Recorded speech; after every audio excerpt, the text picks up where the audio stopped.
So আপনারও কি phone থেকে পুরনো ফটো এবং ভিডিও ডিলিট হয়ে গেছে, দেন এই পুরনো ফটো আপনি রিকভারি করতে চান, তাহলে আজকের এই ভিডিওটা ফলো করুন।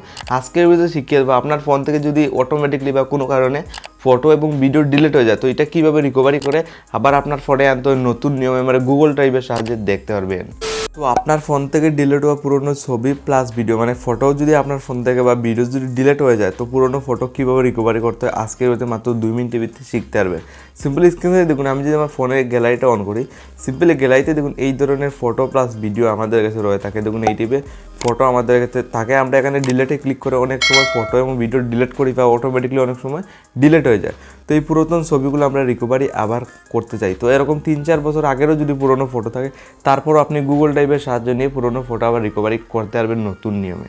সিম্পলি এখান থেকে বেরিয়ে আসবে। আপনি যদি পুরনো ফটো রিকভারি করতে হয় সঠিক নিয়মে, সিম্পলি আপনার ফোনের প্লে স্টোর অন করবে। আপনার সবার ফোনে প্লে স্টোর পেয়ে যাবেন। সরাসরি আপনার ফোনের প্লে স্টোরে গিয়ে পুরনো ফটো এবং ভিডিও কীভাবে রিকভারি করতে হয় দেখতে পারবে। ফোনের প্লে স্টোর অন করেছি দেখুন, সিম্পলি ফোনের প্লে স্টোরে একটা জিমেইল আইডি স্ক্রিনে ফলো করুন। সিম্পলি আপনার ফোনে যাওয়ার পর আপনি জিমেইল বা গুগল আইডি ইজিলি পেয়ে যাবেন। তো আপনি পুরনো ফটো কীভাবে রিকভারি করবেন, এখানে একটা অপশন দেখুন গুগল অ্যাকাউন্ট বলে একটা অপশন দেখুন, জিমেইলের সময় প্রোফাইলে ক্লিক করবেন, এখানে গুগল অ্যাকাউন্ট বলে একটা অপশন আপনি সরাসরি পেয়ে যাবেন। তো গুগল অ্যাকাউন্টে আমি সরাসরি ক্লিক করে গুগলে আমি ইন্টার করলাম। তো এখানে যাওয়ার পর আপনি কোথায় গিয়ে আপনার পুরনো ফটো প্লাস ভিডিও রিকভারি করে মানে আপনার ফোনে গ্যালারিতে আবার রিকভারি করে আনবেন। এখানে আপনি আনলিমিটেড অপশন পেয়ে যাবেন। এখানে একটা অপশন আপনি সিম্পল দেখুন ডাটা অ্যান্ড প্রাইভেসি বলে একটা অপশন দেখুন, এখানে ক্লিক করবেন ডাটা অ্যান্ড প্রাইভেসি। তো ডাটা অ্যান্ড প্রাইভেসিতে যাওয়ার পর আপনি ডিলিট করা যত পুরনো ফটো এবং ফটো প্লাস ভিডিও রয়েছে এটা আপনি রিকভারি করতে পারবেন। কারণ এটা 99% জানা যে আসলে কি এই টাইপের পুরনো ফটো রিকভারি করা যায়। তো আজকের ভিডিও দেখার পর আপনি ইজিলি শিখতে পারবেন। তো ডাটা অ্যান্ড প্রাইভেসিতে আমি সরাসরি ক্লিক করলাম। তো ডাটা অ্যান্ড প্রাইভেসিতে ক্লিক করে নিচের দিকে স্ক্রল ডাউন করে যাবে। এখানে আপনি ইউটিউবে হিস্ট্রি সবগুলো পার্সোনাল ডিটেলস কিন্তু এখানে থাকে।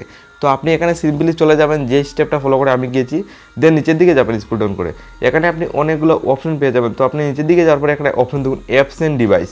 এখানে দেখুন ফটো বলে একটা গ্যালারি অপশন দেখুন, আপনি সিম্পলি স্ক্রিনে লাইভ করে দেখুন, ফেক ভিডিও না স্কিপ ভিডিও না। দেখুন গ্যালারি অপশন রয়েছে, গুগল জিমেল 3-4টা অপশন রয়েছে। এখানে ফটো বলে একটা অপশন আপনার সাইটে দেখতে পারেন, সরাসরি ফটোতে ক্লিক করবেন। যেহেতু আমরা এই ফটোতে ক্লিক করে আমি দেখিয়ে দেবো কীভাবে পুরনো ফটো রিকভারি করতে হয়, তার সাথে গ্যালারিতে আপনি ভিডিও পেয়ে যাবেন পার্সোনাল ডিটেলস। তো এখানে আমি ফটোতে সরাসরি ক্লিক করে দিলাম। তো এখানে আপনি যে সময় ক্লিক করবেন তখন এখানে আপনি স্ক্রল ডাউন করে এইটিপি ইজিলি প্লে করবে, তো গুগল ডাউনলোডার এসে যাবে। দেখুন ডাউনলোড ইউআর ডাটা, ডাউনলোড ডাটাগুলো আপনি ডাউনলোড করতে পারবেন। আর সেকেন্ডে দেখুন ডিলেট এ সেভিং। তো ডিলিট করা পুরনো photo plus video delete a সেভিংয়ে সেভ রয়েছে। ডিলিট করা সব ফটো এখানে ডিলেট এন্ড সেভিং ক্লিক করবো। দেন এখান থেকে আপনার বলছে গ্যালারিটা ইজিলি সিলেক্ট করার জন্য আপনার জিমেলে আসার পর তো আপনি সিম্পলি গ্যালারিটার জন্য এখানে সিলেক্ট করবেন। আপনার হারিয়ে যাওয়া পুরনো ফটো প্লাস ভিডিও এখান থেকে আপনি রিকভারি করতে পারবেন। তো অনেকের ক্ষেত্রে কেউ এরকম যাওয়ার পর এখানে গ্যালারি অপশন থাকে, আপনার গ্যালারিতে ক্লিক করে পুরনো ছবি আবার রিকভারি করা যায়। তো আপনি দেখতে পারেন।